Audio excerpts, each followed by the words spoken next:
Se liga na notícia. Castro pede mais prazo a Moraes para entregar dados de mega operação. O governador do Rio de Janeiro, Cláudio Castro, pediu ao ministro Alexandre de Moraes a prorrogação por 5 dias úteis do prazo para entregar dados relativos à mega operação policial de 28 de outubro. A ação é considerada a mais letal da história brasileira, com 121 mortos. Segundo o jornal O Globo, a PGE do Rio de Janeiro declarou que as secretarias envolvidas precisam de mais tempo para consolidar os documentos solicitados. A Procuradoria ainda questionou se os arquivos, por conterem imagens e informações pessoais, devem ser anexados de forma pública ou em petição apartada, sob sigilo. Na segunda-feira, dia 10, o ministro determinou que Castro envie à Corte, em até 48 horas, cópias de todos os laudos de autópsia realizados, com registro fotográfico e busca de projéteis, depois da operação Contenção deflagrada contra o Comando Vermelho, nos complexos da Penha e do Alemão, na zona norte da capital fluminense. De acordo com a determinação, Castro também deverá apresentar os relatórios de inteligência que embasaram a ação policial e preservar todas as imagens das câmeras corporais utilizadas pelos agentes durante a ação policial. Trump pede que Netanyahu receba perdão presidencial.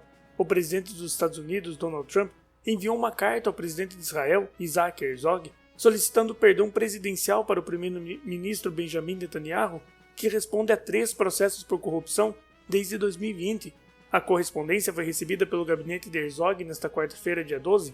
O órgão informou que pedidos de indulto devem ser encaminhados pelos canais formais. Segundo Trump, o caso reflete a perseguição política em um julgamento injustificável. O republicano já havia feito um apelo semelhante durante discurso no Knesset, em 13 de outubro, dias depois do anúncio do cessar-fogo entre Israel e o Hamas. Na carta, Trump afirma escrever em um momento histórico por alcançar a paz que tem sido buscada por pelo menos 3.000 anos na região. Ele descreve Netanyahu como um primeiro-ministro formidável e decisivo em tempo de guerra e ressalta que respeita a independência do sistema judiciário israelense. As informações são do jornal local The Times of Israel. Em um dos processos, Netanyahu e sua esposa, Sarah Netanyahu, são acusados de receber mais de $260 mil em presentes em troca de favores políticos. Nos outros 2 casos, o premier é acusado de tentar obter cobertura mais favorável em 2 veículos de comunicação israelenses. Netanyahu se declarou inocente em todas as acusações. Ministro do TCU diz que Ibama é câncer no desenvolvimento do Brasil.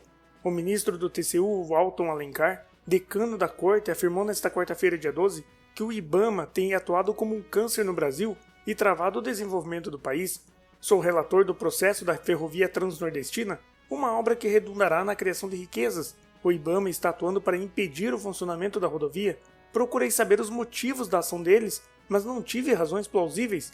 Não hesito em afirmar que o Ibama é o maior câncer dentro da administração pública no Brasil, afirmou durante a abertura da sessão no plenário da Corte. O Ibama é responsável por executar a Política Nacional de Meio Ambiente, conceder licenças ambientais e fiscalizar atividades potencialmente poluidoras. Vinculado ao Ministério do Meio Ambiente e Mudança do Clima, o Instituto atua com base em critérios técnicos e legais previstos na legislação ambiental brasileira. O TCU, por sua vez, é um órgão de controle externo que fiscaliza a aplicação de recursos públicos federais e avalia a legalidade, legitimidade e eficiência de atos administrativos, mas sem interferir diretamente nas decisões técnicas de órgãos executivos, como o Ibama. O ministro disse que o Ibama é financiado por ONGs internacionais e que o Instituto tentou impedir a liberação da licença para que a Petrobras pudesse estudar a exploração de petróleo na margem equatorial do Brasil. Vieira entrega a Rubio proposta do Brasil para encerrar tarifaço. O ministro Mauro Vieira se reuniu nesta quarta-feira, dia 12, com o secretário de Estado dos Estados Unidos, Marco Rubio. O encontro se deu paralelamente à cúpula de chanceleres do G7 em Niágara, no Canadá.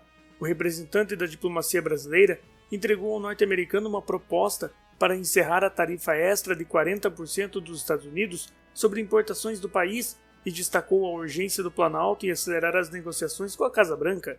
Segundo Itamaraty, a proposta do Brasil foi encaminhada oficialmente em 4 de novembro, na semana seguinte ao encontro entre os presidentes Lula e Trump, na Malásia. Vieira e Rubio também concordaram em realizar uma nova reunião presencial para avançar nas tratativas comerciais. Esse foi o segundo encontro presencial entre os ministros desde o início das negociações diretas entre os países, em 6 de outubro, quando Lula e Trump conversaram por telefone. Já são 37 dias de conversa sem acordo comercial. O governo brasileiro busca a revogação do tarifaço desde agosto, quando entrou em vigor a tarifa adicional de importação de 50% a itens que os Estados Unidos compram do Brasil, desde 6 de agosto de 25. O governo brasileiro também reivindica o fim das sanções às autoridades brasileiras, como o ministro Moraes, que está proibido de realizar operações financeiras nos Estados Unidos com base na Lei Magnitsky. E aí, o que você achou dessa notícia? Comenta que eu quero saber. E não se esqueça também de se inscrever no canal.